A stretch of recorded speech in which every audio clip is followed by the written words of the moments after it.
Hello. Hello, Imran. Hey, John, we did it. Okay, finally got through after the second try. Thank God, thank God. It's good to hear from you, man. Hello, can you hear me? Yeah, I'm listening. It's been a long time since I used the phone, so my phone manners aren't up to par. I mean, it's been 11 years. I don't even know if people can begin to understand what's going on with you. Yeah, I mean, it's a situation where I'm used to it because I've lived it and I'm still living it, but I'm not fully aware of the impact it's having on anybody in society. Because, when I talk about it, it's just, it's there, it happened. But for somebody else, it seems, well, I can't really put myself inside somebody else's mind or their emotions, their thoughts, and see how it impacts them. The thing is that there's not a lot of information about John Merritt, and whatever there's out there, it's all from the prosecutors and from the courts. And I mean, I think we're old enough to understand that we just can't believe everything that they're saying. So there has to be data out there using the technology that talks about who is John as a human being. Okay. I really appreciate your time, man. Thank you so much for calling me. But tell me something. How are you doing, John? Well, you got, I guess, one thing you have to understand is that what I did, I took adversity and used it as a stepping stone to grow as a person and as a soul. So the harder it got, the more I grew. I think I found out that I'm the type of soul that if it's easy and gentle, then there may not be no deep soul searching going on within me. But I had one of the hardest things to ever hit me in my life, and getting found guilty for something that I'm innocent of, and then originally being sentenced to die. I had no choice but to literally go within myself and figure out the meanings of all the heavy questions. What is life about? Why am I here? What is the purpose of all of this? And how do I overcome it and find some sense of stability within myself until I can finally see daylight and get this justice corrected? It's been a long ride, a very long ride. And 17 people that I loved and cared about have died. I went from being a young man to middle age into, I guess, what you would call the older senior years, although I don't feel like somebody who's 64, and I'm certainly not built like somebody my age. I'm built like somebody much younger, and the energy level is much higher. But I think that's because of my choices as to how I choose to carry myself in here, what I choose to engage in. No drugs, no alcohol, no foolishness, just exercising and meditating, studying spiritual truths, and focusing on the law and getting myself out. And you have 1 minute remaining. Man. Wow, I didn't know these were such short calls. I thought they were much longer. I hate to say this, but that's just the truth. But is it possible for you to call back? Yeah, there's maybe later. There's a line of people waiting. You're listening to Fair Play on JusticeNews.net. Yeah, we don't want to do anything to scare children. That's the last thing we want to do. We don't want to scare anybody. Did you say me? Did you say that? You did say that? That's why you did. I'm holding you until What'd you say? Fuck you, man. Fight on. Side by side with us. Until victory is achieved. Welcome to Fair Play. I'm your host, Imran Siddiqui. John Merritt is currently serving a life sentence for the 1982 murder of Darrell Davis, which occurred in Lake City, Florida, while John was at work, allegedly. John is at the Appalachia Correctional Institution in Sneed, Florida, and for the last almost 4 decades, John has denied this and maintained his innocence, except for the time when he was coerced to make the plea deal so they don't kill him by putting him on death row again. And joining me today is John Merritt. John, thank you so much for joining me. Thank you. This is John Merritt. As Imran said, everything he just repeated is true. In 1982, on March 1st, I believe, a man named Darrell Davis was found murdered in his home. Well, at that time, I worked for Jim Clampett at one of his Chevron stations by the I-75 overpass on 90 West in Lake City, Florida. Yeah. When 4 years later I was indicted for this case, I told my lawyer to contact Mr. Clampett to see if he had the 4-year-old time cards to verify that I would have been working for him at the time this crime occurred. Yeah. Martin Black was the attorney appointed to represent me by the court. Martin Black told me with a straight face, so I believed him at the time. He said that Mr. Clampett told him that he no longer had the time cards, and therefore he didn't want to testify to something that might not be true. Yeah. I didn't find out until decades later that Attorney Black was just straight up lying to me. When an investigator finally talked to Jim Clampett, he said no lawyer had ever talked to him, and no lawyer had especially ever talked to him about a murder case. He said that, yes, I don't have the time cards for that time period, so it's possible that he may have been working for me, but I can't say one way or another. Yeah. Beacon investigations found some reports that indicated that Neil Needham, the sheriff's investigator who's been coming to the parole hearings against me, this is my 36th year in prison for this. This is my third parole hearing coming up, and he's came to the last two telling lies on me to cause an adverse reaction from the parole commissioner so that I won't be released. Well, he was supposed to have checked my alibi, and he never checked it. So I don't know if he is the one that told the lie to my attorney, and that's what came out of my attorney's mouth, or if my lawyer just made it up. Regardless, my lawyer, the one appointed to represent me, straight up lied to me about talking to my former boss. He made it seem like he had talked to him. So according to the court documents, no physical or DNA evidence tied you to the crime scene, not even circumstantial evidence. So how did you end up in prison? Well, according to the body search warrant and the affidavit, they stated that over 100 latent prints and hairs from someone unknown were found at the crime scene.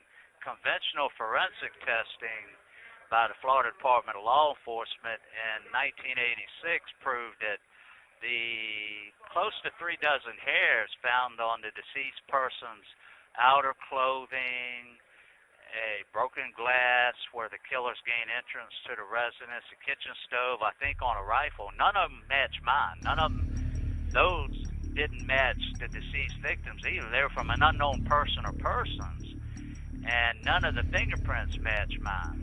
Yeah. The interesting thing is that neither state witness, and they both had the same color hair as that was found on the murder victim's outer clothing, their hairs were never tested. Yet the one never even got hair samples taken from him, Gerald Skinner. The other one, Greg. Yeah. The other one, Greg Hopkins. Yeah. The sheriff's investigator Needham testified at the 1986 trial that his hairs were tested and that the results were inconclusive, and he said mine were inconclusive. All that was a lie. Perjury's under oath. Found out later on, Hopkins' hairs had never been submitted for testing whatsoever, and the hair tests on me were conclusive. It was not mine. Wow. How I got convicted was through a series of lies told, and lawyers not telling me what the case really was against me so that I could have given them witnesses to prove that I was being lied upon. I literally had trial by ambush. And what that means is that your lawyer does next to nothing, and you're just swaying in the wind in the courtroom. You have no due process being enforced on your behalf whatsoever. It's called getting railroaded. The conviction was based on the testimony of two jailhouse snitches. Let me quickly get a background from you. But Who were actually the murderers. But here are the words of Edward Olshaker from Justice Denied, who wrote in 2007 that your case was based solely on the conflicting testimony of two convicted felons, Gregory Hopkins and Gerald Skinner, and to a lesser extent, Hopkins' wife, Belinda, who was Skinner's sister. Right. Brothers-in-law Hopkins and Skinner both cut deals in 1985 to drastically reduce their prison sentences in exchange for implicating Merritt. Merritt was initially sentenced to death, but a 1989 appeal reduced the penalty to life in prison. Why did it take 4 years for your trial to begin, and why was your testimony based on jailhouse snitches who are mostly turning out to be liars? Okay, this all started for me in 1985. Gerald Skinner's arrested in Live Oak, Florida for a burglary. Okay. And the burglary was done exactly like the burglary done at the Darrell Davis residence. The modus operandi, there are 9 matching modus operandis, which points to identity. Yeah. He knew that he had did that crime exactly like the burglary murder where he killed Mr. Davis. We have statements from his ex-wife, 2 of them, that he did kill Mr. Davis. He told her he did, and Greg Hopkins was with him, and they framed me. But the courts have ignored this. Well, Skinner, in 1985, in order to deflect suspicion from him, because he knew if they looked too close at the burglary he got caught red-handed driving away from, they would suspect him of the Davis murder, and he wanted to throw that off on somebody else. So he told them that I had made murder confessions to him. Yeah.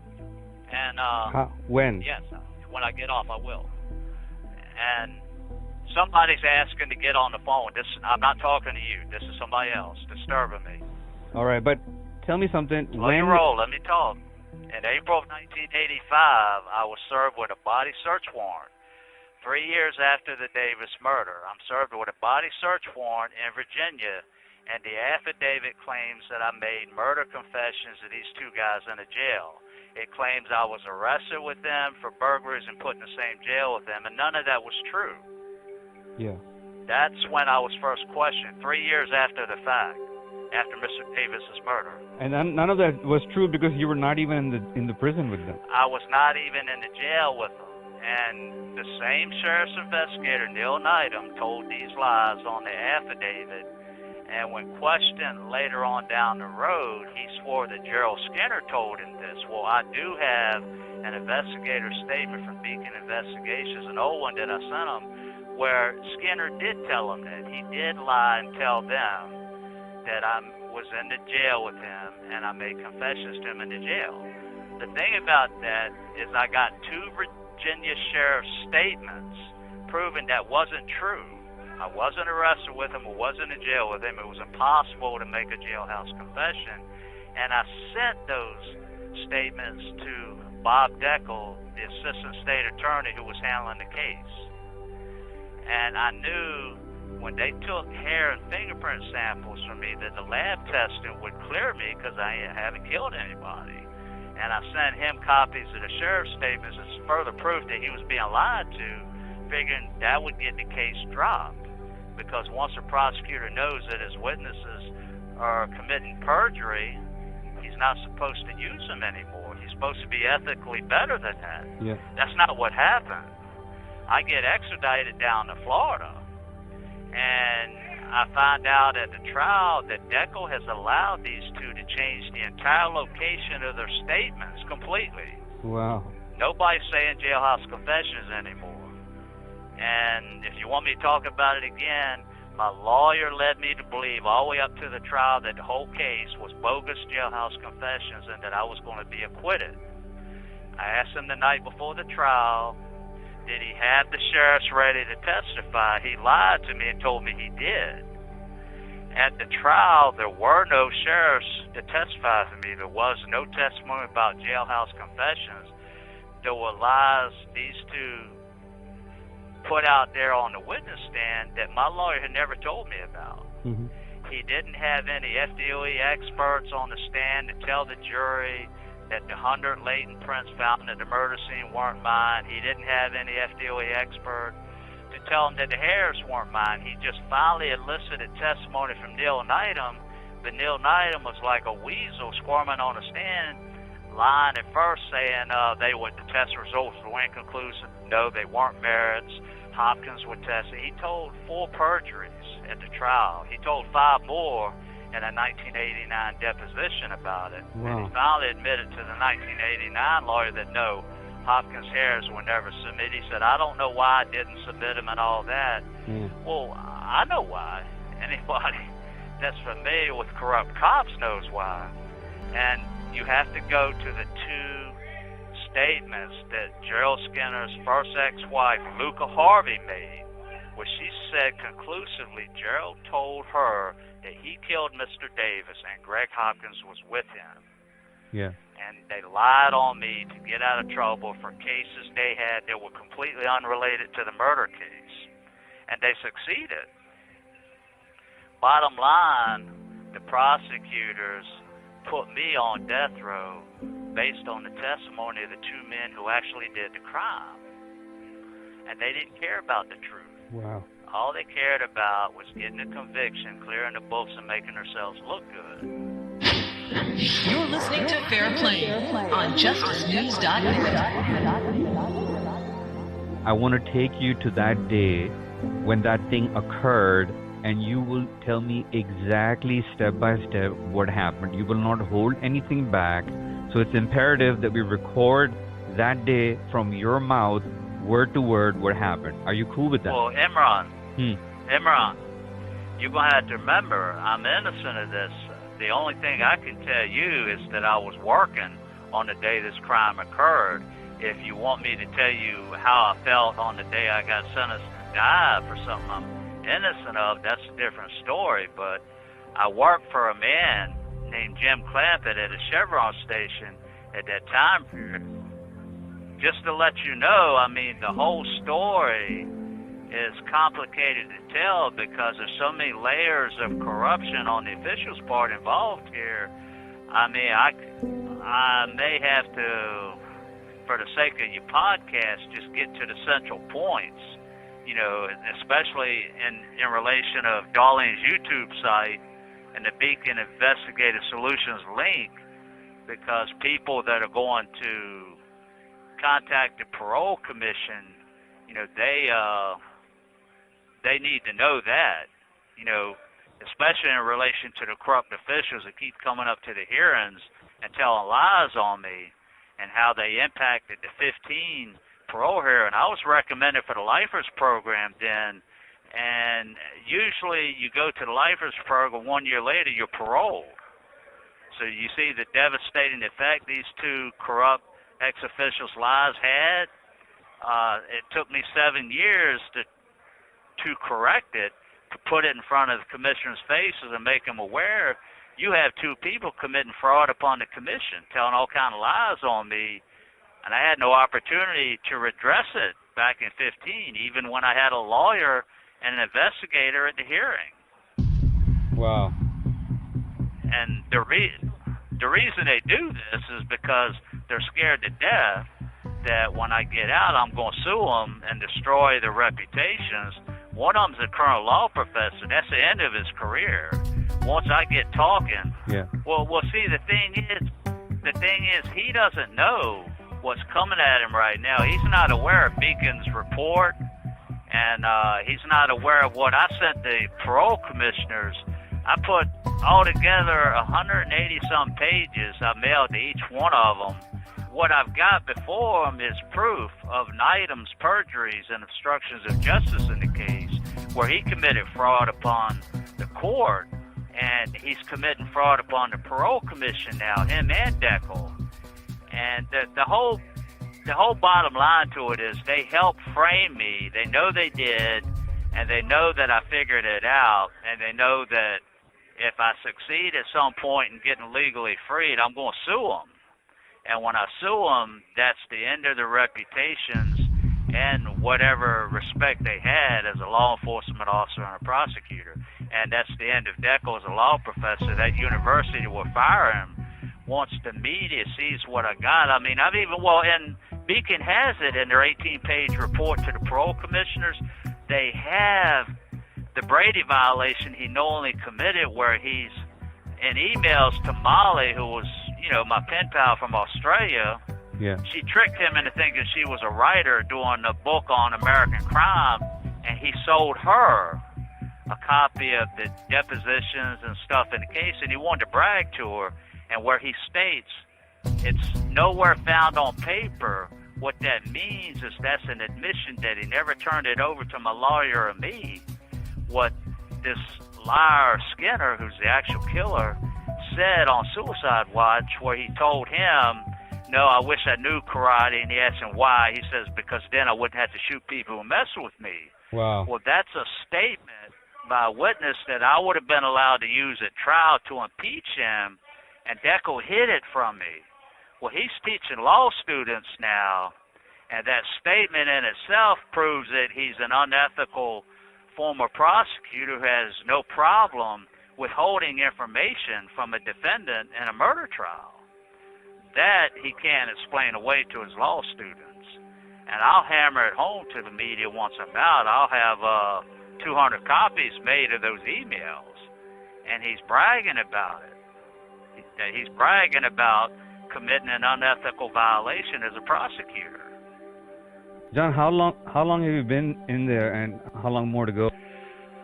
I've been locked up on this since 1986, and I have a parole interview coming up this month, and I have 2 separate appeals filed in 2 separate courts. The parole interview is not a guarantee.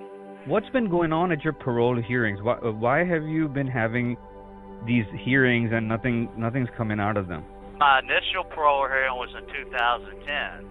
They denied me, set me off to 2015. Prior to the 2015 hearing, the parole interviewer recommended me for the Lifers program, which is a program usually once you complete it, they're going to parole you, set you free. I had a lawyer and an investigator at the 2015 hearing, and unbeknownst to us, the former sheriff's investigator and former prosecutor had been appearing previously at the 2010 hearing. They appeared at the 2015 hearing and told a pack of lies to the commissioners, and that killed anything positive occurring for me. Neil Knightham, the former sheriff's investigator, told the parole commissioners that I threatened him, I threatened the prosecutor, I threatened witnesses. None of that's true. He said that even some of my family didn't want me paroled. None of that's true. Bob Deco compared this to the former prosecutor as the most heinous crime that he'd ever been involved in investigating. None of that's true. He's been involved in investigating serial killers. And he also said that I had killed and I would kill again. And we had presented 200 pages of documents to the commissioners prior to the hearing proving my innocence and how I'd been framed. And he just completely dissed all of that. Wow. Beacon Investigative Solutions has an 18-page report before the commissioners now where their president, who's got 40 years as a public and private investigator, totally blasts Knightham and Deco for the lies that they've been telling at my hearings to try to preempt what they're going to do again this time if they're still alive. They'll be at these hearings until hell freezes over, and the only way I can try to refute what they're saying is through what Beacon Investigative Solutions has done, their 18-page report. Well, Beacon states clearly that I'm innocent, I'm a victim of systemic governmental corruption, and these 2 officials have been repeatedly coming to the hearings lying on me, and they lay out how I was framed. Is it even legal for people to do that, to retire and then come back and do this? Well, it's not illegal, it's unethical. To give you an example, the current newly elected prosecutor in Los Angeles, when Sirhan had his parole interview recently, he stated publicly it's not the prosecutor's job to come up and try to make decisions on a man decades later. His job as a prosecutor, it ends there. It doesn't go beyond the courtroom. In my case, you have two people going above and beyond, and the reasons for that are that they fear me getting out and suing them and destroying their reputations, which I'm going to do, by the way. I mean, there's no question about that. Mm-hmm. But that's their motive. I am going to sue them, and I am going to talk to everybody that will put a microphone in front of me and show documents to prove what these two corrupt ex-officials did in the case. I've got a current fraud upon the court motion in the trial court where I'm proving 9 perjuries and 5 obstructions of justice that the sheriff's investigator Knightham committed in order to railroad me, to ran me through the system and frame me for something that he had a pretty good idea his 2 state witnesses were guilty of. If he felt like they were innocent, he would have had no problem getting hair samples from both and submitting them for lab testing. Wow. I repeat, neither one of them ever had their hairs tested. Skinner's fingerprints weren't taken either. Skinner's hair samples weren't taken, and he's the very one, the actual killer, the man who, according to his ex-wife Luca, she said he told her he shot Mr. Davis with his gun. Gerald shot Mr. Davis with Gerald's gun. You have 1 minute remaining. We'll have to continue this tomorrow. Yeah, we will. You're listening to Fair Play on JusticeNews.net. Did you say? Did you say that? Children, that's the last thing we want to do. We don't want to do that. 30 days will become jail. I'll hold you in contempt of court. What'd you say? Fuck you, man. Fight on, side by side with us, until victory is achieved. And emails calling, my friend from Australia. That lady in Australia, she just got him, man, because that's the one that he answered to, right? Yeah. And he gave her his email site to contact after he left the prosecutor's office. Yeah. And it gets even worse there on the email site. From what I've been told by other people, he lied and claimed that I had some type of armed rape conviction in Virginia, and that's not true. Wow. It's simply not true. He smeared me with as a sexual predator on the internet for 30 some years. Shit, man. I've never had any conviction like that, never had any arrest like that. And I wouldn't have known about it except for people that have wrote me over the years, brought it to my attention. I thought, well, that's Deco doing that. Yeah. If you go to his website, you might find it real interesting what he's put out there. He's put out all lies, man. Yeah, and then the thing is, he hides behind a cloak of respectability because he's a former prosecutor and a current law professor. The parole commission believed everything he said, and I had no chance to rebut it. Parole commissions are just like them. They're trying to save each other's asses. That's what's going on. And the fact that this guy can come out of retirement and he can convince a whole parole commission to stand behind a lie, that just shows how corrupt is the parole commission. Well, yeah, the problem is the way the hearings are set up. Whoever's going to speak on my behalf, if anybody appears, gets the first 10 minutes. Well, whoever's going to speak against me has the last 10 minutes, and then that's it. It's over with. The commissioners make their decision. Nobody can say anything else. I had no chance at rebuttal at all. It's a joke. And I wouldn't have even known what was said if I didn't have people present. Most guys up for parole have nobody present, so they don't know what anybody is saying negative about not releasing them on parole. So I figured, well, they did this in 15, they did it also in 2010, and they're coming up prepared to do it again in 2021, except this time Beacon has preempted them with, and Dennis Forrester is the president of Beacon. He's personally, vouching, he's saying, unequivocally, John Merritt's innocent, this is how he was framed, and these are the 2 lying ex-officials and how they lied on him before. And I'm telling you that they are lies. I mean, that's pretty powerful, his 18 pages. Very. And any of your podcast viewers, if they go to Darlene's YouTube site and go to his link and actually take time to read those 18 pages, they'd have to be an awful hard soul to not want to email the commission and say, hey, you need to release this, man. But the thing is that you have to understand, John, no one's going to go through those 18 pages and 20 pages and then dig deeper. People are shallow. I understand, why it's so important for people to actually hear me speak as part of that, because then, it gives them something to go on with. This is coming from the horse's mouth, from me. I understand. That's why that's important, because then it makes the YouTube site more meaningful. Otherwise it's just paperwork. I can conceptualize it, put it in 2 or 3 sentences and tell them this is what you're going to find in those pages. The one that may need to be highlighted and all that is the Florida Department of Law Enforcement's 2008 cold case report, where 22 years after I'm in prison, they basically declared the case as unsolved. Yeah. And they knew when they did their report that I was locked up. That's the only time in United States history that a cold case team has ever stated that a case is unsolved after a man is in prison bearing a conviction in the case.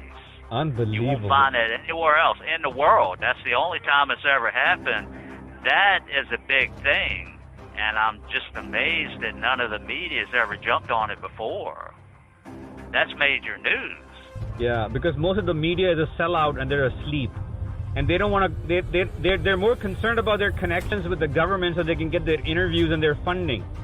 Well, and the bottom line is, I explained that to the commissioners, the media needs to at some point realize that the state officials in my case used 2 serial killers to convict me for their murder, put me on death row, let them go free with light sentences for crimes they had committed unrelated to the murder case. Then 3 years later, they go on to murder 4 people while I'm locked up with the same unique MO as they use in the case that I got framed for. Yeah. I've got the one guy's ex-wife's statement where she's saying he told her that they did the murder, and they lied on me. They framed me for their murder, and they still haven't been charged with the 4 they did, but they killed 5 people, and 4 of the ones they killed were when I was locked up, and all 5 were killed with the same unique modus operandi. That's powerful evidence in a court of law. Yeah. Once I get a new trial, that's going to get me acquitted. But the thing is, this has been explained to the media before by me, and nobody has run with it. It's insane. You got 2 serial killers on the loose. The prosecutors use them to convict an innocent man, and it can't get a minute of airtime. That's insane. Wow. The thing is, John, that when they start giving you airtime, and when the fact and the truth about the parole board and these corrupt prosecutors and the judges and the police, when it all comes out, that's going to ruffle some feathers. A lot of careers are going to end. People are going to get fired. They should be. They're going to want to duck their heads and hide. They should not just be fired. They should be held accountable. They should be put in prison. Well, not only them, some of the major media figures who ignored it. I mean, I wrote some powerful people in the national media and sent them documents to prove all this. Yeah. And I don't know if their staff just threw it in the trash, never showed it to them. That'll probably be their excuse.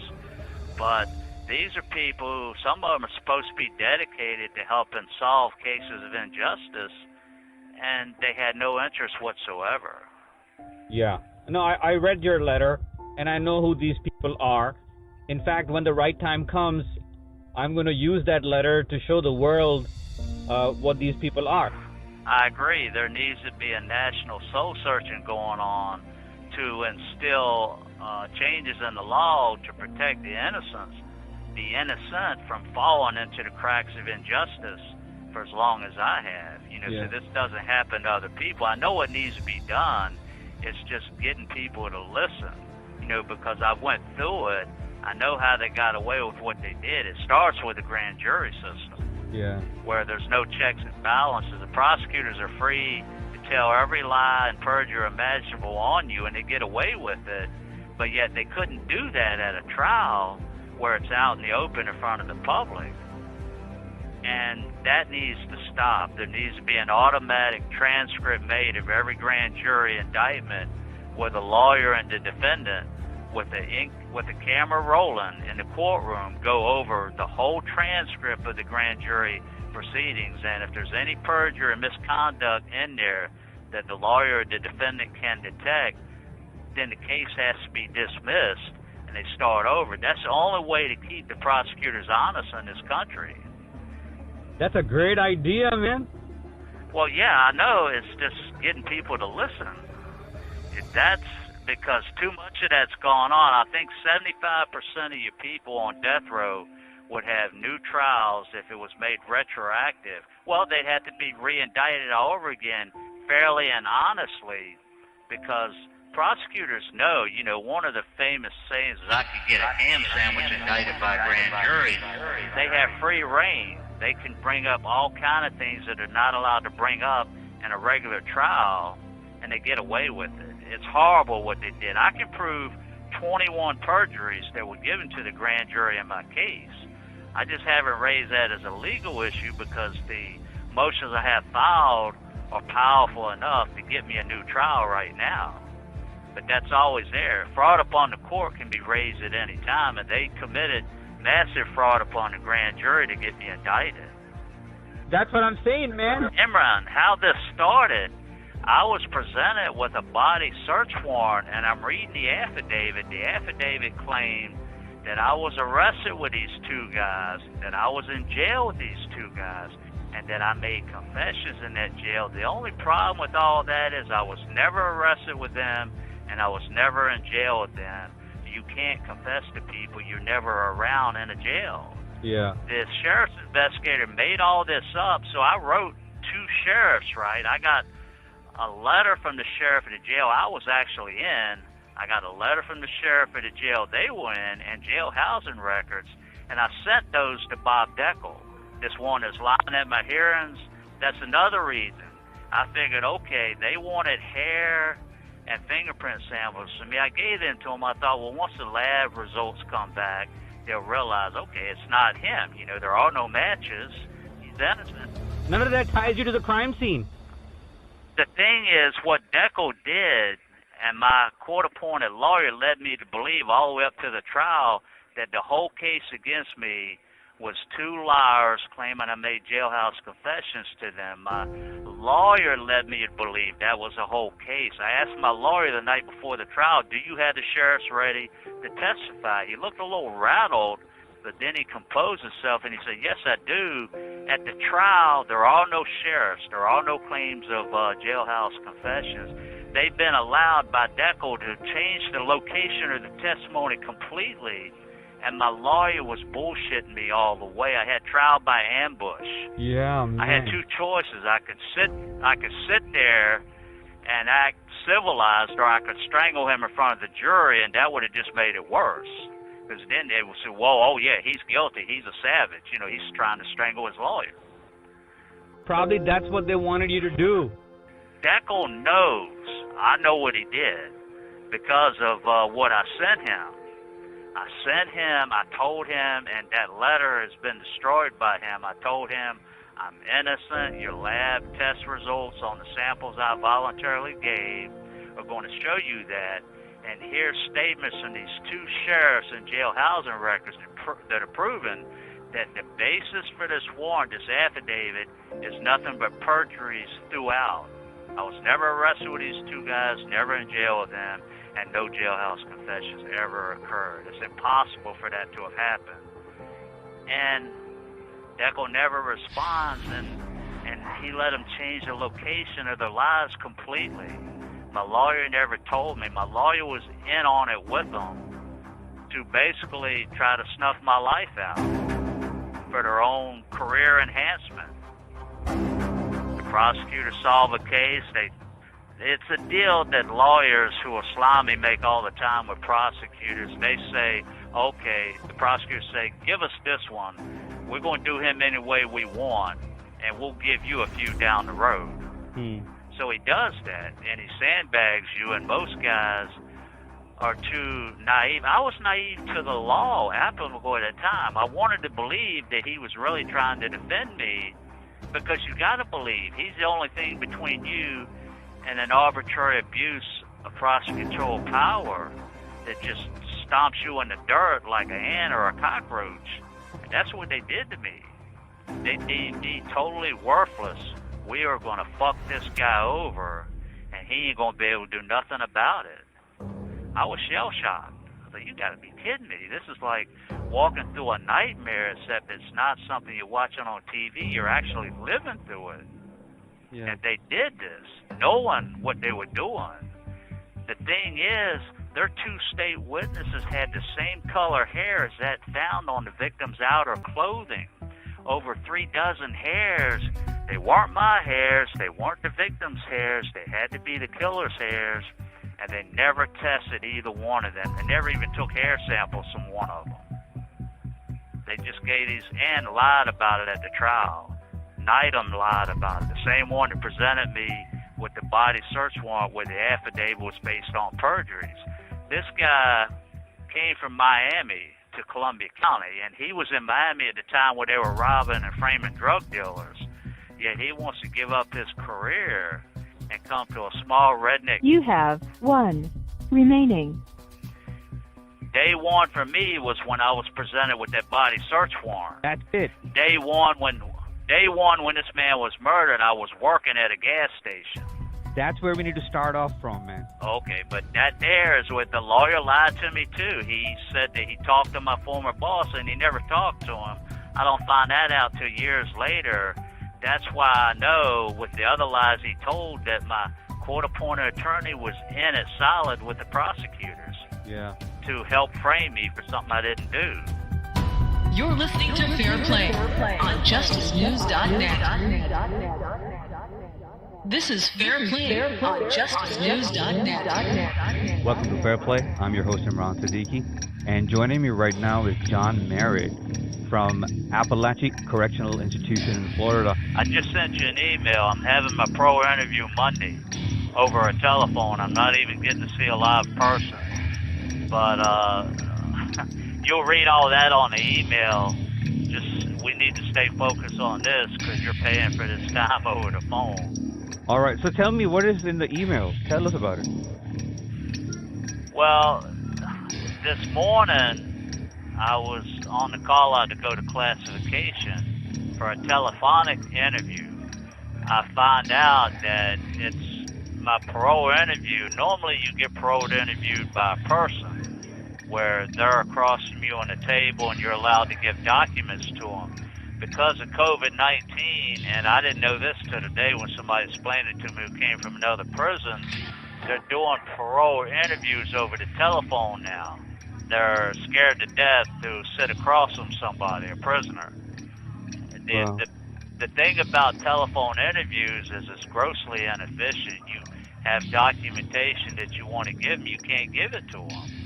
The only thing I can do Monday is say, look, okay, I understand how your format is going here, but you need to give me your name and address and hold off on making a recommendation until you read the documentation I've got for you. Obviously, I'm not allowed to fax it to you. I don't have access to a fax machine.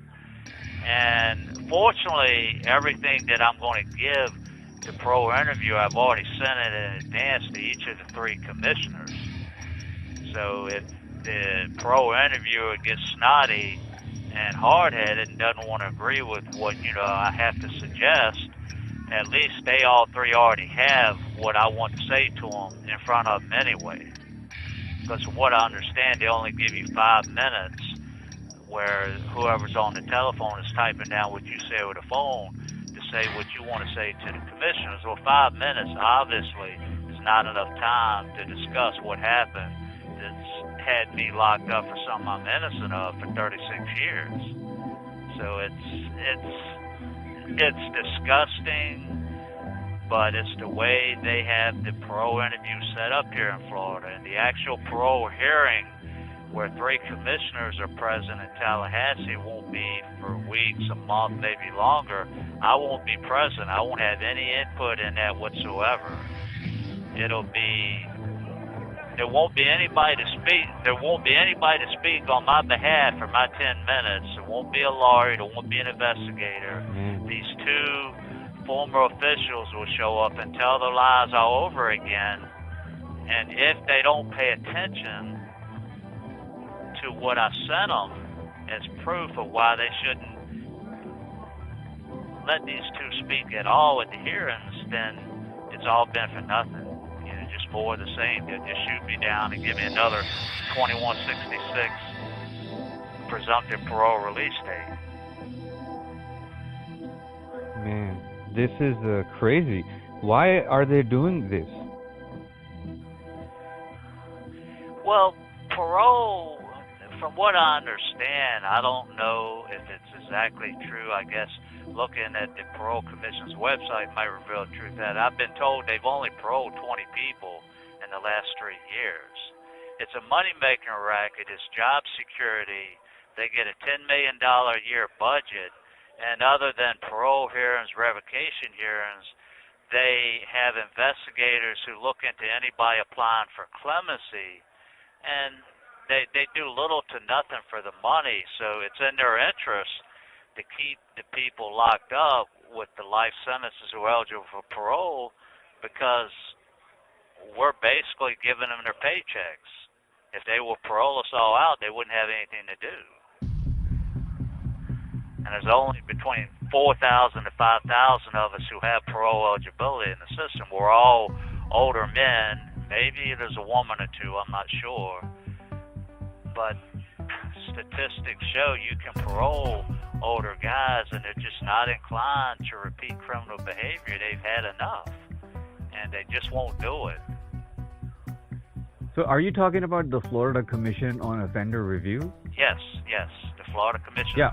That's the politically correct name for the parole commissioners. All right, so yeah, the parole board. Florida Commission on Offender Review. Yes. On their website, they're saying that the Florida Commission on Offender Review will resume in-person parole hearings in the Betsy Eastley Conference Center at their normally scheduled time, 9 a.m. on Wednesdays, beginning in September 2021. Our conference call line will be available during in-person hearings for those who prefer to attend via teleconference. Thursday follow-up parole hearings and conditional medical release hearings will be held via teleconference only. So why are they doing a phone thing with you when they're allowing in-person parole hearings? That's what they're doing to the prisoners. They're not coming to see us anymore. It's not just me. They've done it to some at other prisons in the last month. They're not sending a person to interview us. It's biased. There's no way it's fair. I can't see it as being remotely honest, because you have documents that you want to submit, and you can't submit them unless you mail them. And you have to get a name, and if the person wants to be hard-held, don't question my authority. I'm with the Parole Commission. I'm not questioning your authority. I'm trying to get this thing done correctly. Then they'll think you got an attitude. You know, that'll just anger them and but I've got to do what I got to do. I mean, I've got the record set. You know, I'm going to wind up suing the Parole Commission in the future, too, for how they're handling all this. And it looks like they're just putting the rope around their own neck with this nonsense. You know, there should be a live person across from me, talking to me, receiving the documents like there was in 2014. Just because of the coronavirus, they can wear a mask, I can wear a mask. There's nothing wrong with that. But they won't do it. They have some... I'm going to have to call you back, okay? Something just came up. What happened? I'll call you back later on this evening, okay? Okay. I got to go. There's something going on here. All right, go. You're listening to Fair Play on JusticeNews.net.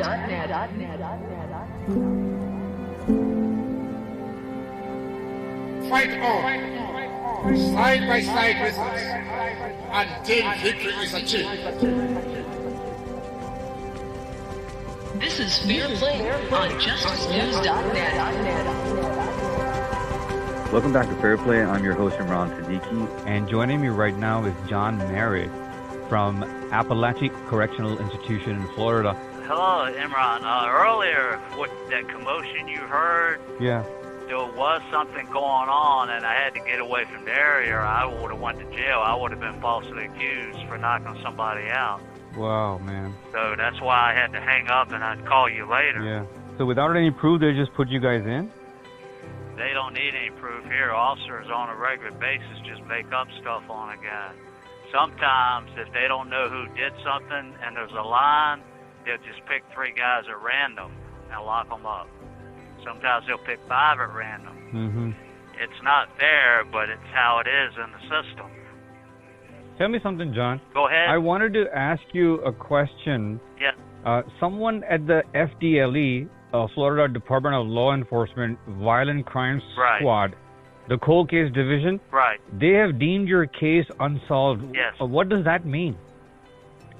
Well, that's how Dennis Forrester of Beacon Investigative Solutions phrased it in his report to the Parole Commission. They didn't come right out and say that, but they did, because what they did, they have a score ratio where 50 is best for being able to solve a case. And what they did in this case, 22 years after I was locked up, they gave it a rating of 12 for solvability, which is extremely low, and more than half of those points were irrelevant. So really, the ratio was 6. And what that means, because had they felt like I did it, they would have said, this case is solved, John Merritt is in prison. They didn't do that. They listed about 12 other suspects. And Hopkins, a state witness, was one of the suspects. And they gave it a solvability ratio of 12 out of 50, with 50 being best. Mm-hmm. And when Dennis contacted the FDLE about who made the report, nobody will claim ownership. Mm-hmm. And see, that's a report that I didn't find out about until many years later. In earlier years, I had got copies of FDLE records, what they would sell me, but they were hiding portions from me. It was an incredibly long time, decades later, before I got that report. Well, after 2008, I think it was 14 or 15 when I became aware of that report from December of 2008. Yeah, and when was that report made? 2008. All right. So someone within the Florida Police Department cold case division states that you are innocent. Well, the Florida Department of Law Enforcement is the highest law enforcement agency in Florida. It's like Florida's FBI. Okay. They didn't come right out and say in black and white that I'm innocent, but that's what it means. That's what Dennis meant when he made those statements, because I had already been in prison 22 years at the time, convicted of the crime, and they didn't state this crime is solved, John Merritt did it, he's serving a life sentence for it. What they did say in a page 4 is Merritt has a life sentence. They didn't even say Merritt has a life sentence for this case. Mm. They gave it 12 out of 50 on a solvability scale, 50 being the best for solving it. You see what I'm saying? Yeah, that means it's like one of the worst situations right now in terms of solving this case, and it's unsolved, even though the guy's in prison. Right. Right. Yeah, I mean, have you heard this before? I don't think this. I've heard this before in my life. No, I'd never heard of that. I'd never heard of that being done anywhere in the USA. Any other cold case team, and that's why I couldn't understand when I sent a copy of it to certain people in the media why they weren't all over that. That's major news, but it wasn't major news because they never contacted me. As far as I know, they never reported it. I've never heard a word about it from anybody in the media. Mm-hmm. And it's baffling because that just doesn't happen. You know, a cold case team doesn't state that. Mm-hmm. So, in in claiming you as a murderer, Skinner and Hopkins gave different accounts of the circumstances of your alleged confession. But for the prosecutor, Mr. John Terhune, if I have his name right, Right. he didn't think that was a big deal, that their stories are conflicting.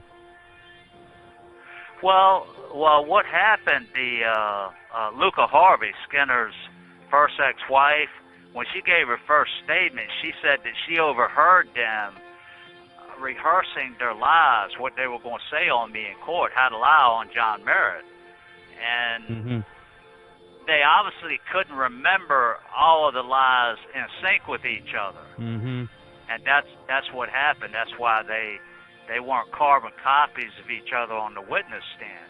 Of course, Terhune wouldn't think it was a big deal because they're his witnesses. As far as he's concerned, they're angels. He had no interest in checking out whether there was any truth to what they were saying.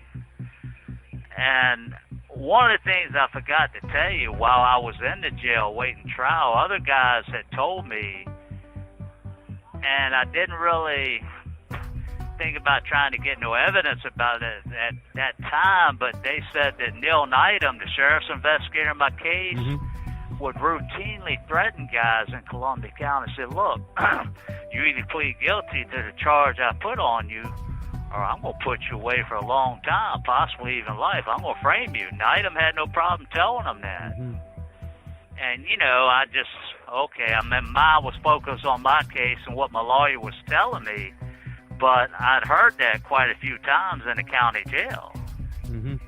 How happy were you with your defense? I'm not happy at all with what happened. That was horrible. I mean, it was a nightmare. I mean, John Terhune, the assistant state attorney, got up and spoke with a deep, booming baritone, a voice that resonated off the walls and just invaded your eardrums. You couldn't help but pay attention to him. My lawyer, Martin Black, got up and stuttered. I thought, you got to be kidding me. And this guy's not impressive at all. And, of course, I know now the things that he didn't do that he was supposed to do. And one of the things, like in the FDA cold case team report, you got to understand there was somewhere between 12 to 16 suspects in this case. Two of them were serial killers, O'Toole and Lucas. And I was never told about that before the 86 trial or at any point afterwards. I don't find this out until later on when I get to digging and snooping into the records everywhere I can obtain them.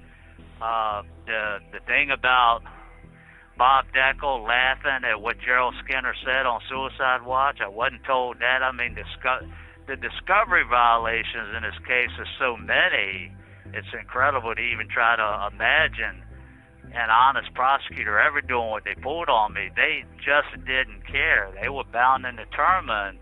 This is good old boy, corrupt good old boy judicial system in a redneck area. There was 40,000 in the county at that time, and 5,000 lived in Lake City itself. They had a license to do whatever they wanted to do, and they did do it. Yeah. I didn't know any better. I didn't know the law. I didn't have any power behind me. I couldn't afford a good lawyer, so I was just an easy victim for them to dog out and get away with it and hope I would never be able to come up for air in the system and prove what they did to me. So Skinner was the first to offer information he claimed to know about the Davis murder, right? Right. So the question is that why would the state attorney's office would base a murder case on the changing stories of a man they regarded as dangerously deranged? Because there is an email that was received. It's mentioned in one of the articles of 2007 in Edward Olshaker's article. There's a mention that a very candid 2005 email from one of the prosecutors to independent researcher Molly Wild.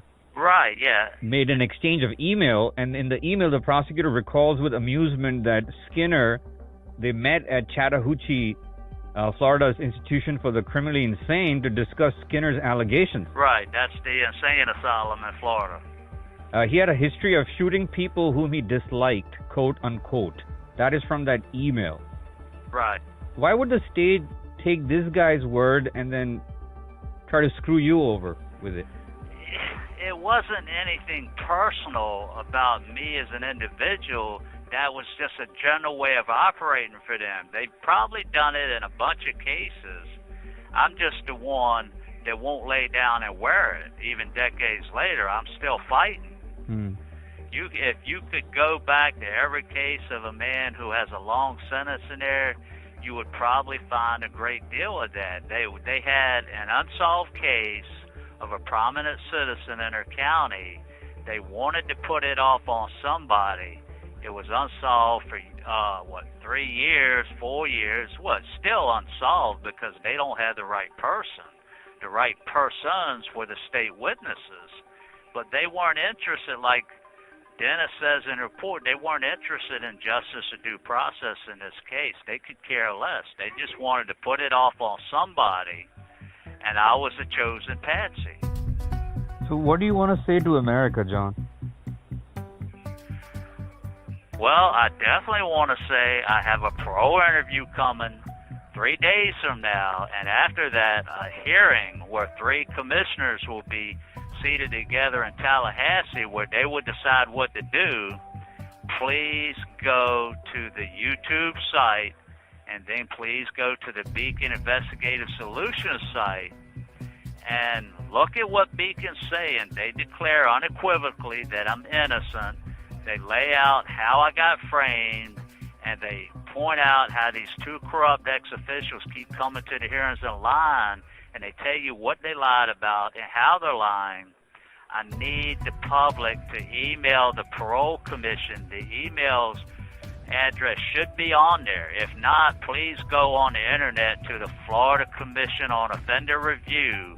I believe it's www.fcor, in small captions, I believe it's state or ST. It's fcor.state.fl.us, and the email is inmatesupporter@fcor.state.fl.us. We will put this in the description of the interview that we have with you. And I need as many people as possible to email or write the commission or fax them and encourage them to release me on parole. If somebody doesn't have an idea of what to say, then there's a form letter on the YouTube site, YouTube, Free John Merritt, in all small letters. Free John Merritt. They would find the interview on YouTube. Okay, well, there's a form letter there with all the information on the parole commission, their address and their website, their fax number, and what to say to them. Or they can just email, please free John Merritt. The man's innocent. He's been locked up 36 years for something he didn't do.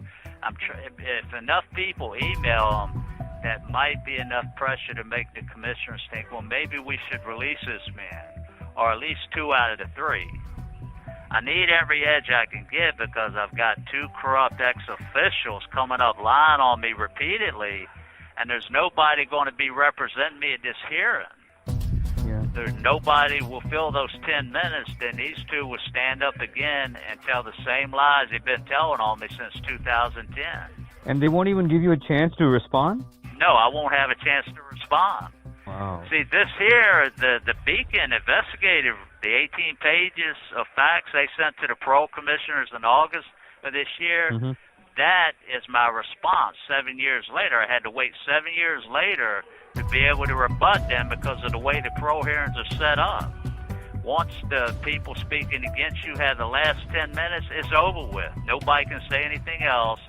The commissioners just at some point decide what they're going to do, and that's that. There is no request for a hearing or rehearing or any of that. You can't do that. It's not how it's set up. It's not like a court of law. What happens after that? What happens if they deny again? If they deny me 7 more, it'll be a 7-year put off. Wow, man. Where I have to wait 7 more years, and they'll give me a 2166 presumptive parole release date. Wow. And I'll have to basically just forget about the parole effort and focus on the 2 appeals I have in separate courts. Now, if there's somebody out there listening or will be listening to this who's a good lawyer at defending it obviously would be high profile. They put me on death row for something I didn't do. And if I get a new trial 36, 37, 38 years later, whoever decides to help me out at that new trial is going to get a lot of publicity for themselves, positive publicity for helping correct an injustice. But if I don't make parole, then that's where I'm going to need the biggest help at. Somebody who's very good at the law that doesn't mind helping correct a miscarriage of justice coming to my aid. Because you got a fool for a client if you represent yourself in a court of law, especially if you're a prisoner. You got to have an advocate for you that's got a legal license and can stand up there and do the things a good lawyer does in court for his client. And I can't afford that. I never could afford it.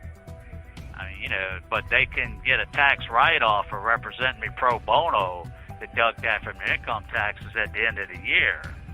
That's good business for any law firm. That's what I'm trying to sell as much as I can.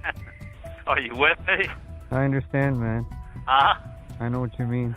Actually, it's unfair what they're doing. I mean, they know what they're doing is unfair because just about every other state in America, the prisoner gets to speak in front of the parole commission, all of them. We never get to speak in front of them here. We get interviewed by a parole interviewer, and then that interviewer makes a recommendation. We never see the 3 commissioners ever. We never get to talk to them. Wow, man. And a parole interview over the telephone is horrible because at least an interview face-to-face, the interviewer can look at your demeanor and make a judgment on what you're saying, and you can have them documents. None of that happens in a telephone interview. From what I've heard, they give you 5 minutes to tell the commission what you want to hear. You can't possibly cover 5 minutes of what happened in my case and get it all said. That's not going to happen. It took me 13 pages to write the parole commissioners. I sent each a copy of the same letter. And I'm supposed to speak what took me 13 pages to write out in 5 minutes. It can't be done. So is there a guarantee that the parole commissioners will get your letters? Well, yeah, they got them. It's in the file, so anybody can contact me because it's a public entity and buy copies of anything I've ever sent them. You can buy a copy of the tape of the hearings and all of that. They can't deny you that. Florida has a Public Records Act that forbids public agencies from denying you access to any of their records. Yeah. And, well, it cost me $9.90 per envelope. Wow. For each of what I sent to each of the 3 parole commissioners. And if the interviewer Monday is willing to give me a name and address to send in, that'd be another $9.90 coming off my account for postage. Because whoever that is, whether it's a man or woman, they're going to get exactly what I sent to 3 commissioners. But it's impossible for the interviewer to make a judgment on my case by talking to me over a telephone. There's too much documentation they have to look at and think about. Yeah. Tell me something.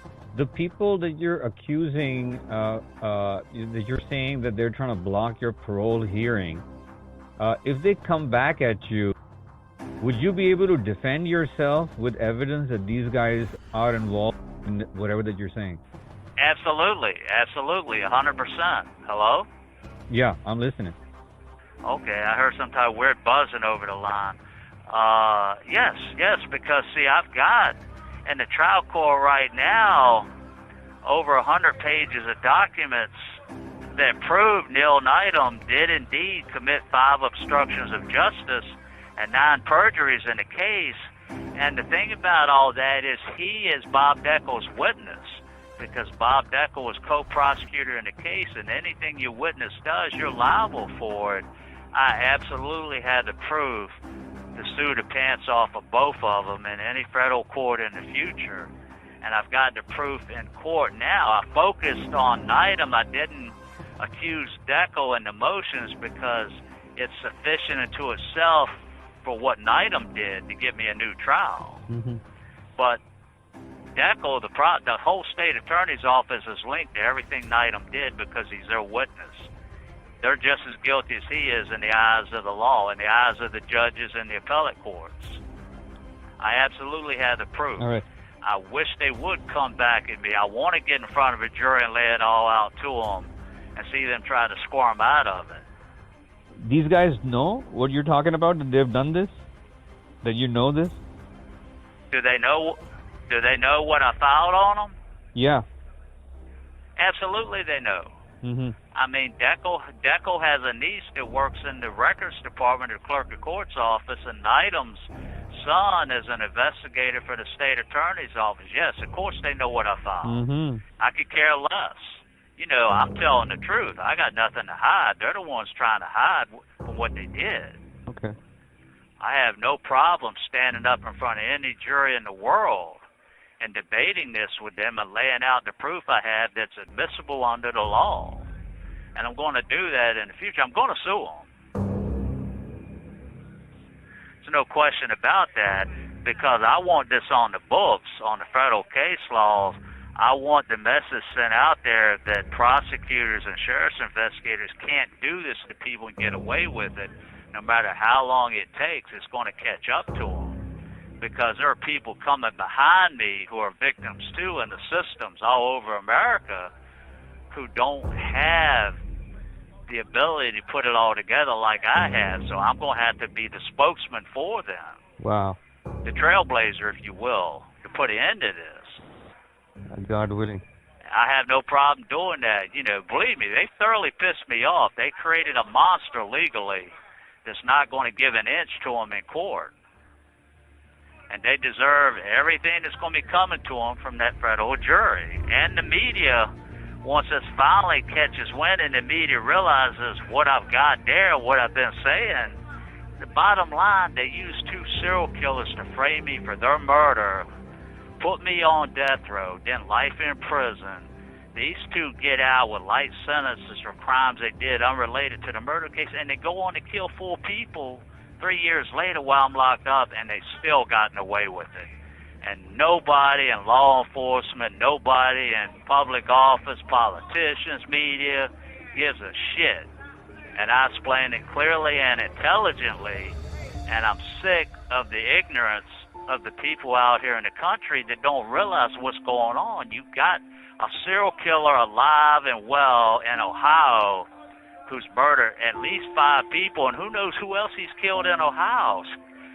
Hopkins died in 2010, but this type of nonsense has to stop. Skinner has to be brought to justice, and these people who failed in their job as public officials have to be brought to bear and admit the wrongdoing that they did. I'm not going to give up. Good. That's what's needed. I just hope that what you say on your podcast will reach some people and pierce their conscience when they're sitting on the couch eating Cheetos and looking at their favorite football teams and decide to brush off the Cheeto crumbs and the stains from their sodas or wine or whatever and get up and do something, you know, help.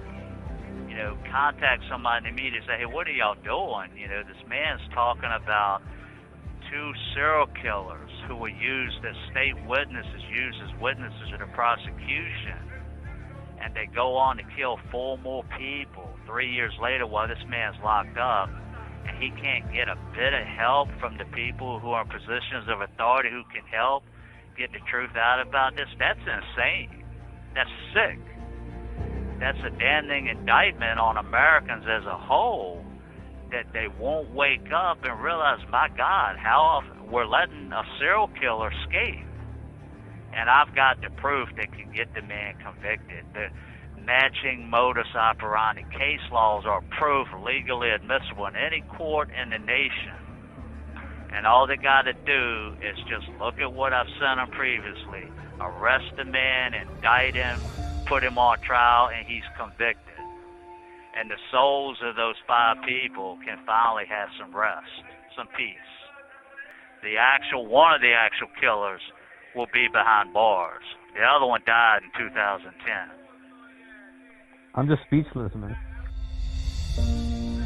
All I can say is, wake up, America. If you listen to this, you're going to be listening to it tomorrow, this weekend, or next week. Wake up. You know, your deep sleep has gone on long enough.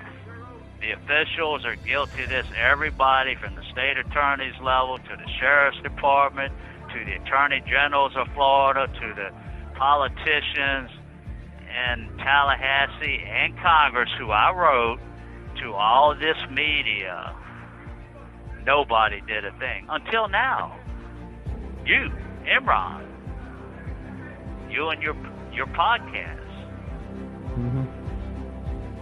and these other people got to pay attention. Hey, look, what more does it take? The only thing I know else to do is cut my soul wide open and let the memories of my whole life flash before the world so they can see there are no images of any murder in John Merritt's soul, because he ain't killed nobody.